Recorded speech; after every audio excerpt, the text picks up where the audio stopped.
Assalamualaikum warahmatullahi wabarakatuh. Waalaikumsalam Waalaikumsalam warahmatullahi warahmatullahi wabarakatuh.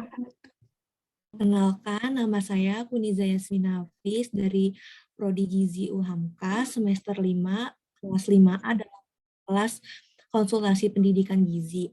Di sini saya akan menyampaikan tentang materi edukasi gizi tentang penyakit kanker payudara. Dari mulai apa sih itu kanker payudara, dari apa sih yang kita harus cegah biar tidak kanker payudara. Terus materi-materi selanjutnya dari bagaimana sih kanker payudara itu terjadi dan apakah kanker payudara itu cuma terjadi di wanita atau pria atau cuma pria doang. Nah, pada dari itu izinkan saya menjelaskan dari topik pembahasan materi kali ini. Nah, di topik pembahasan materi kali ini, saya akan menyampaikan dari pertama definisi kanker payudara. Nah, kanker payudara itu apa sih kanker payudara? Bagaimana pengetahuan kanker payudara secara umum dan luas? Apa aja sih yang terjadi di kanker payudara? Kenapa bisa disebut kanker payudara tuh karena ada apa? Selanjutnya ada penyebab kanker payudara.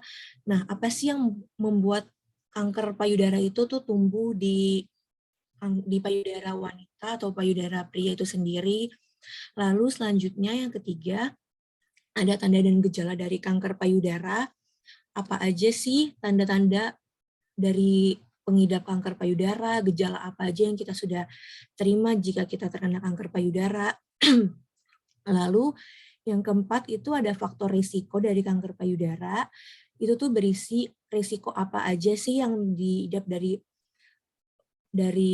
pasien kanker payudara itu, faktor-faktor apa aja sih yang memungkinkan kita lebih cepat terkena kanker payudara.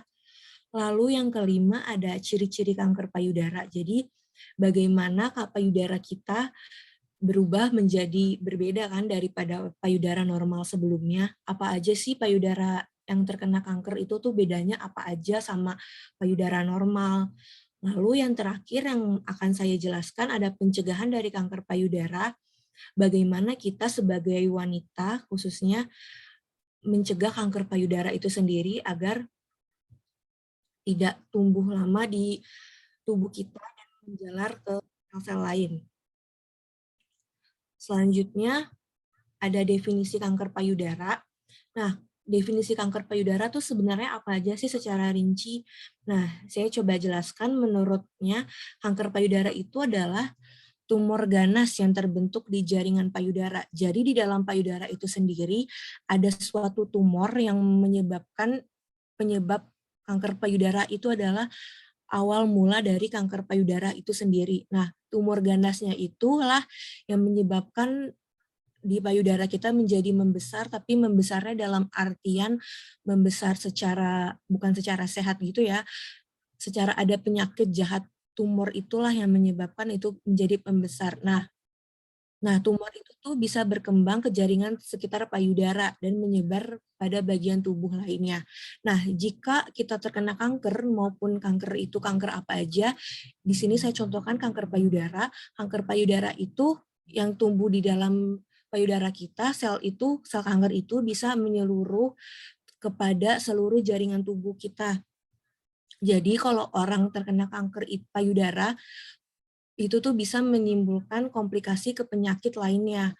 Jadi untuk orang yang terkena kanker payudara sangat harus segera untuk dilakukan tes ke dokter, apa aja sih yang kita harus lakukan, bagaimana cara mencegah, bagaimana cara penyembuhan dari penyakit ini sendiri. Kalau enggak nanti bisa menyebabkan penyeluruhan sel kanker itu kepada sel-sel tubuh lainnya dan menyebabkan tubuh mengalami bisa sangat menyebabkan kematian. Nah, sel kanker di kanker payudara ini berbentuk seperti kelenjar susu atau lobulus. Nah, dan ataupun ada di saluran susu atau duktus. Nah, umumnya penyakit ini terjadi di pria dan wanita. Cuman untuk hampir 70% kanker payudara disebabkan dan terkena di wanita. Walaupun di pria juga terkena, tapi tidak sebanyak di wanita. Nah, selanjutnya ada penyebab kanker payudara. Nah, dari faktor genetik, kayak kalian teman-teman tahu, faktor genetik itu adalah jika seorang ibu terkena kanker payudara, nah itu bahkan menyebabkan anak atau saudaranya atau siapapun itu yang hubungan darah akan menyebabkan atau bisa menyebabkan terkena kanker payudara itu sendiri. Nah, prosesnya itu dari mutasi genetik, hiperplasia, carnosimas in situ, kemudian menjadi kanker metastasik. Nah, pada kanker payudara yang terjadi karena faktor genetik itu herediter terjadi di pertama kali oleh mutasi yang berhubungan dengan repair DNA dan apopotosis. Selanjutnya di penyebab kanker payudara itu ada faktor hormonal. Nah, sebagian besar dari wanita itu hormon estrogennya merupakan penyebab utama dari hormon itu pemicu tumbuh kanker payudara itu sendiri. Nah, estrogen dan progesteron mempengaruhi perkembangan perubahan dari kelenjar payudara itu sendiri menjadi berbagai macam reseptor hormon. Paparan reseptor ini meningkat faktor profilitas sel dan bila tidak terkendali secara biologis akan berkembang menjadi kanker mengikuti tahap-tahapannya. Yang sebelumnya saya sudah jelaskan tadi di materi definisi bisa dilihat di sini paparan estrogen meningkat faktor proliferasi sel dan bila terkendali akan secara biologis akan berkembang menjadi kanker. Nah, itulah yang dibilang kalau dari dokter itu kalau terkena kanker harus cepat-cepat untuk diobati karena jika tidak kanker itu akan menyeluruh ke seluruh tubuh dan bisa menyebabkan kematian secara cepat. Selanjutnya ada penyebab dari faktor itu ada faktor lingkungan.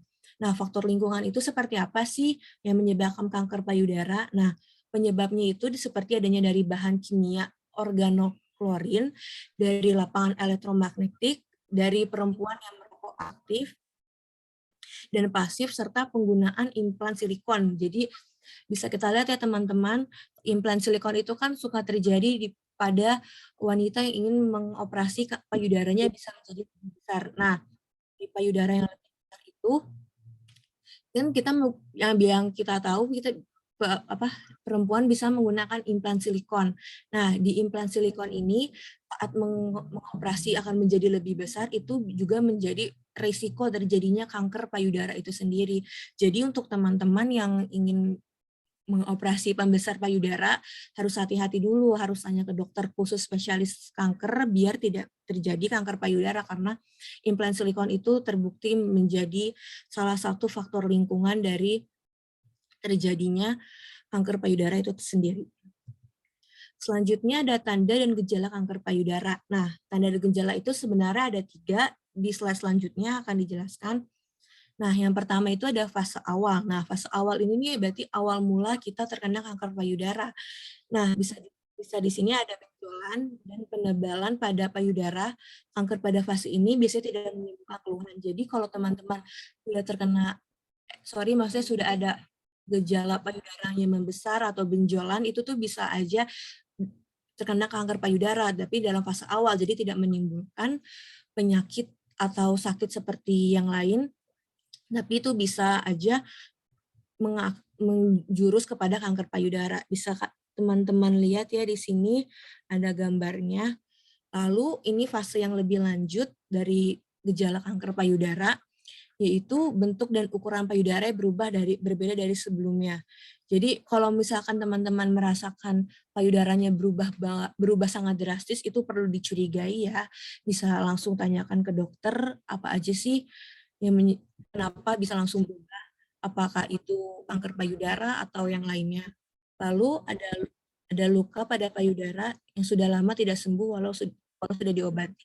Nah, untuk yang ini bisa langsung tanyakan kepada dokter spesialis kanker payudara biar langsung jelas itu tuh kanker payudara atau penyakit yang lainnya. Nah, lalu eksim pada puting susu sekitarnya sudah lama tidak diobati, tidak sembuh walaupun telah diobati. Nah, gambaran secara umum ya teman-teman sebagai informasi, eksim adalah penyakit kulit yang disebabkan karena bisa saja alergi, faktor-faktor genetik. Nah, biasanya eksim itu menyerang di seluruh tubuh, tapi lebih utama itu di tangan dan kaki. Nah, tapi jika terkena eksim pada puting susu, itu tuh bisa aja menyebabkan kanker payudara.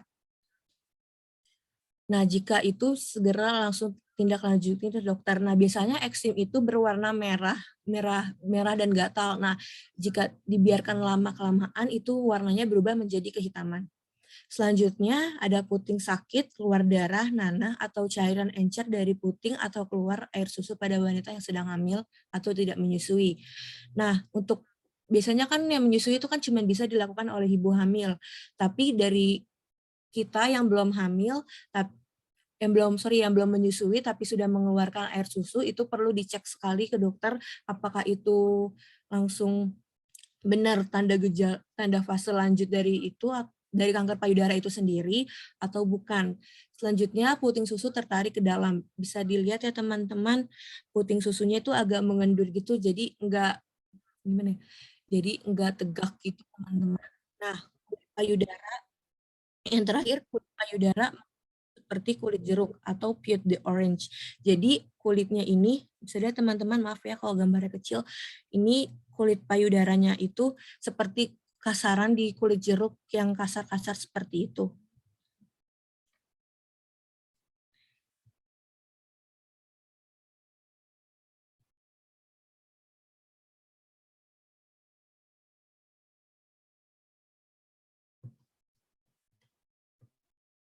Nah, selanjutnya ada fase metastase luas, yaitu pembesaran kelenjar getah bening supraklavikula dan cervical. Lalu ada hasil ronsen toraks abnormal dengan atau tanpa ekfusi pleural. Lalu di fase metastase luas ini ada peningkatan alkasi fostase atau nyeri tulang berkaitan dengan penyebaran ke tulang. Jadi kalau teman-teman merasakan gejala ini, tapi dimulai dari payudara dan menyebabkan sampai ke tulang, itu bisa aja gejala akhir dari gejala kanker akhir payudara. Nah, ini bisa langsung diperiksakan ya teman-teman ke dokter. Nah, untuk ini kanker payudara juga bisa gejalanya kanker payudara itu juga bisa menyebabkan ke fungsi hati yang abnormal.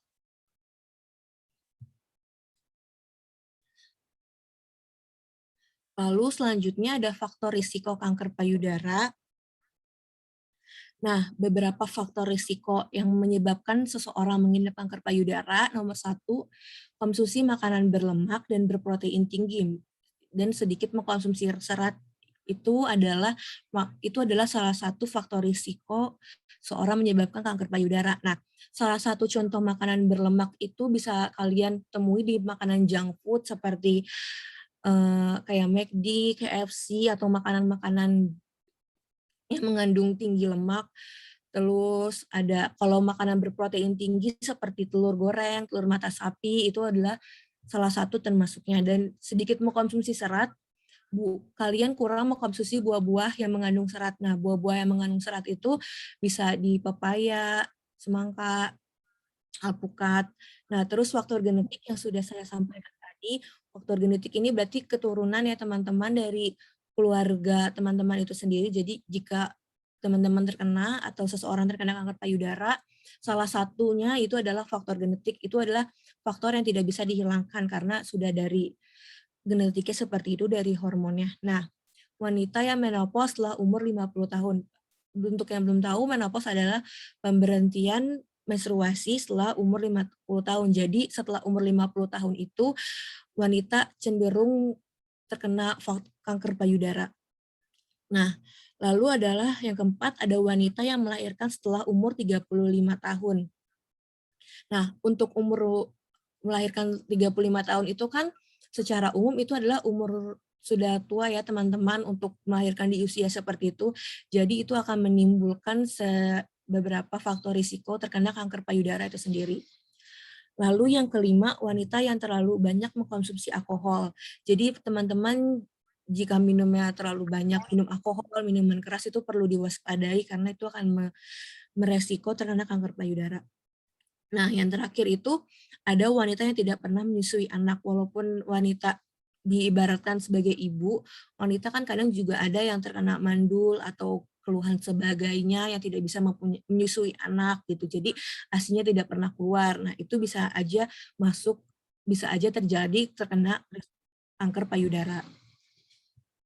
Nah, selanjutnya ada ciri-ciri kanker payudara. Nah, apa aja sih yang kita tahu dari kanker payudara itu? Kenapa kita bisa menyimpulkan kanker payudara? Apa aja sih bedanya dari payudara normal sama payudara yang terkena kanker? Nah, yang pertama itu ada munculnya benjolan payudara atau tekstur yang keras dan permukaannya tidak rata. Bisa kalian lihat teman-teman di sini kanker payudara dalamnya itu sudah itu ya teman-teman, sudah terkena sel-sel kankernya dan ini bisa saja menyebar. Lalu benjolan menetap selama 8 sampai 10 hari setelah menstruasi. Jadi setelah menstruasi usai terus teman-teman merasakan merasakan payudaranya itu ada benjolan tapi itu nggak tahu atau apa, bisa langsung tanyakan ke dokter kanker payudara. Nah, lalu yang ketiga ada bila benjolan dekat dengan puting susu, maka akan terlihat bahwa puting susu akan tertarik ke dalam dan sulit untuk digerakkan. Nah, ini yang sudah dijelaskan di bab terakhir sebelumnya. Jadi kalau benjolannya itu kendur seperti itu padahal belum menyusui, itu bisa aja menjadi salah satu ciri-ciri dari kanker payudara. Nah, selanjutnya ada pencegahan kanker payudara. Apa aja sih yang kita harus cegah biar kita sebagai wanita tidak terkena kanker payudara itu sendiri. Nah, kanker payudara itu bisa kita cegah dengan mengkonsumsi beberapa makanan yang tinggi vitamin A dan vitamin C. Seperti vitamin A ini seperti ada wortel, labu siam, ubi jalar, sayur-sayuran daun tua berwarna hijau, kangkung, dan sawi hijau dapat mencegah terjadinya kanker payudara itu sendiri. Nah, vitamin A itu selain mencegah kanker payudara juga mencegah mutasi penyebab kanker. Jadi teman-teman insya Allah akan dijauhkan dari penyebab-penyebab kanker payudara sebelumnya jika teman-teman cukup mengkonsumsi vitamin A. Nah, terus dari kanker payudara itu sendiri, pencegahan bisa juga dibantu dengan mengkonsumsi vitamin C. Nah, itu tuh vitamin C juga bisa sebagai menurunkan risiko kanker payudara. Seperti yang dilihat di sini di gambar teman-teman, vitamin C itu ada di buah-buahan seperti ada di tomat, pisang, jeruk, brokoli, paprika, kiwi, dan kembang kol. Nah, sekian dari presentasi yang dapat saya jelaskan. Kurang lebihnya mohon maaf. Silakan bagi teman-teman yang ingin bertanya dipersilahkan melalui via chat Zoom.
Nah, di sini sudah ada beberapa pertanyaan yang masuk ya teman-teman.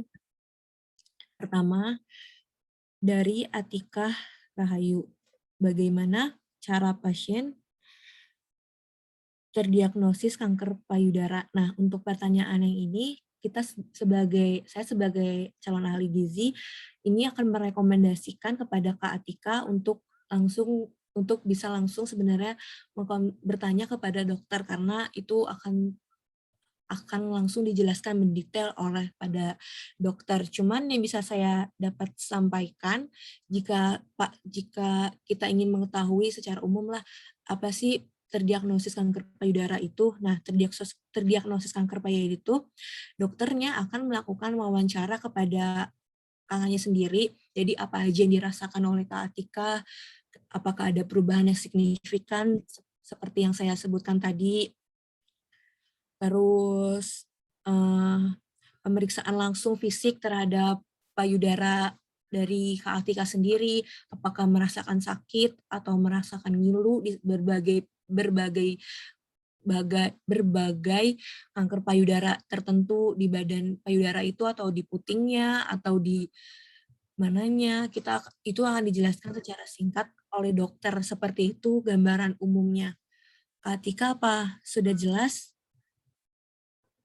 Baik, Kak, sudah jelas. Terima kasih. Ya, sama-sama. Terus ada pertanyaan dari Kak Rizky Niken, apa sih makanan yang tidak boleh dikonsumsi oleh pasien kanker payudara? Nah, makanan yang tidak boleh dikonsumsi oleh pasien payudara itu adalah makanan yang dibakar. Jadi untuk secara umumnya dibakar ya teman-teman. Jadi kayak misalkan ayam bakar, sate gitu-gitu. Terus sama yang paling penting untuk wanita adalah tidak boleh mengkonsumsi minuman beralkohol.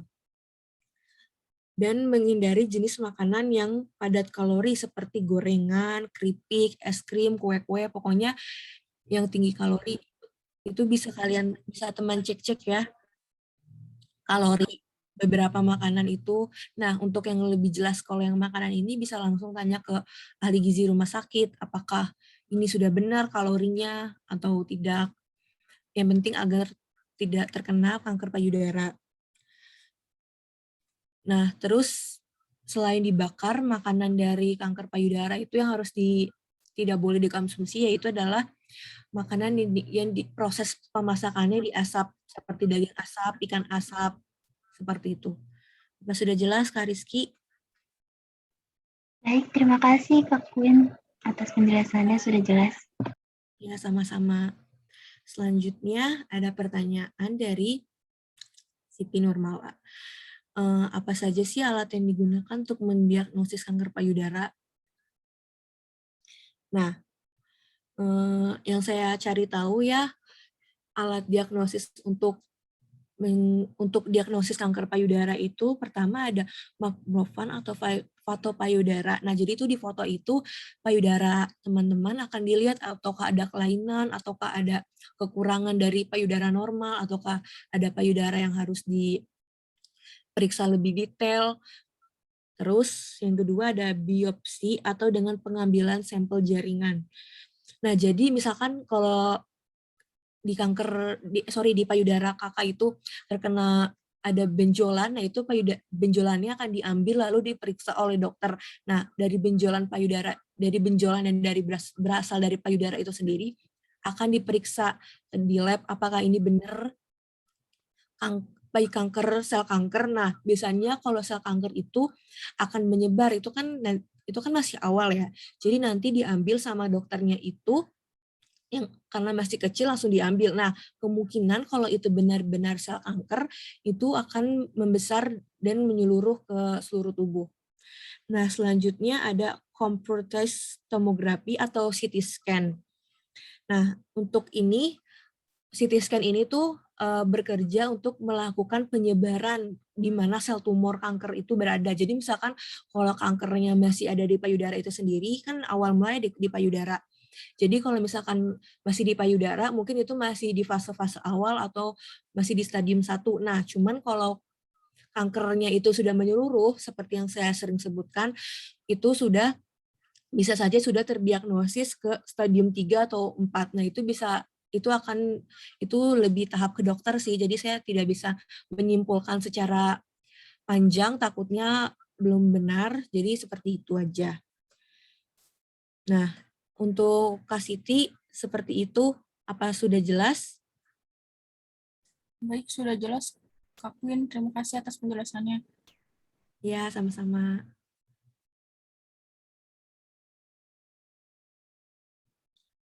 Nah, selanjutnya dari Alia,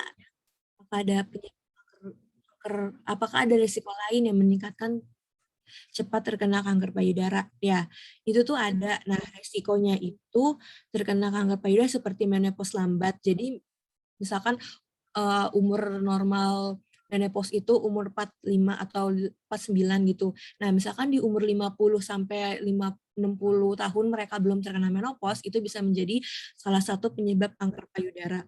Nah, selanjutnya itu ada pengaruh radiasi. Jika teman-teman kan menyimpan handphone ya di dekat payudara gitu. Jadi kadang kalau misalkan masih sekolah, itu kan ada kantong baju di situ. Nah, itu tuh bisa meningkatkan terkena radiasi dari HP itu sendiri. Jadi diusahakan untuk teman-teman kalau menyimpan handphone di dekat baju yang yang sangat berdekatan dengan payudara itu diusahakan untuk tidak lama-lama karena itu bisa juga menyebabkan resiko lain dari kanker payudara itu sendiri. Selanjutnya ada obesitas. Nah, obesitas ini secara umum adalah pembengkakan tubuh kan yang secara berlebihan. Nah, obesitas itu menyebabkan komplikasi penyakit lain. Nah, salah satunya bisa terkena kanker payudara. Jadi untuk teman-teman mohon untuk dijaga berat badannya agar seimbang sesuai dengan tinggi teman-teman itu sendiri. Nah, kalau teman-teman masih belum bisa untuk mengetahui apakah berat badan teman-teman udah normal atau masih kurang, itu teman-teman bisa langsung tanya ke ahli gizi rumah sakit. Nah, selanjutnya itu ada aktivitas fisik yang rendah. Untuk teman-teman yang jarang melakukan aktivitas fisik rendah seperti kurang berolahraga, kurang melakukan aktivitas fisik rumah, itu juga bisa menyebabkan salah satu penyebab kanker payudara. Jadi diusahakan teman-teman untuk berolahraga kira-kira ya 2 kali seminggu agar teman-teman bisa terkena dari resiko lain kanker payudara. Nah, dan terakhir ada penggunaan kontrafleksi. Nah, kan biasanya di suami istri ada yang melakukan kontrafleksi gitu kan, agar anaknya cuma bisa direncanakan sesuai yang mereka sudah rencanakan dengan dokter kandungan. Nah, penggunaan kontrafleksi itu jika tidak hati-hati dan tidak stabil dan tidak izin dokter, itu bisa aja menyebabkan dari faktor risiko lain terkena kanker payudara. Seperti itu. Sudah jelas, Alia? Iya, udah jelas. Makasih, Queen. Ya, sama-sama.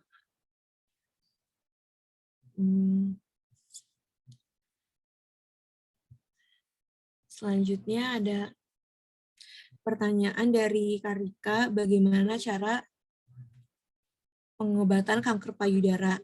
Nah, pengobatan kanker payudara ini bisa kita mulai dengan operasi ya, operasi secara normal pengangkatan payudara itu sendiri. Jadi itulah yang sebenarnya yang secara normal,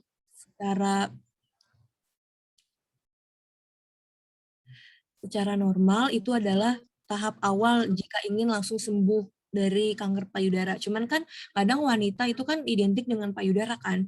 Jadi kadang mungkin ada beberapa dari pasien kanker payudara yang belum mau mengangkat payudaranya itu. Padahal sebenarnya kalau pasien payudara mengangkat payudaranya itu bisa disimpulkan kurang lebih itu akan langsung menyembuhkan dari penyakit kanker payudara itu sendiri. Nah, jika nggak mau langsung diangkat, bisa juga dilakukan dengan radioterapi, yaitu menggunakan energi dari sinar X dan proktor untuk mematikan sel-sel kanker. Dan mungkin ini itu ya teman-teman akan kurang efektif atau kurang cepat dari yang pertama tadi, karena ini kan dia secara pelan-pelan gitu, nggak langsung.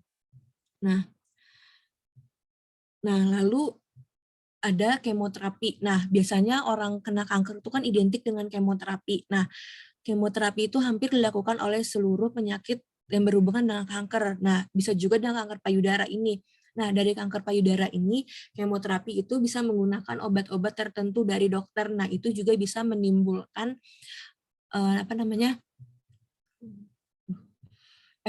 efek dari kemoterapi. Nah, efek dari kemoterapi itu bisa badannya menjadi lebih lemas, cepat pusing, terus rambutnya rontok.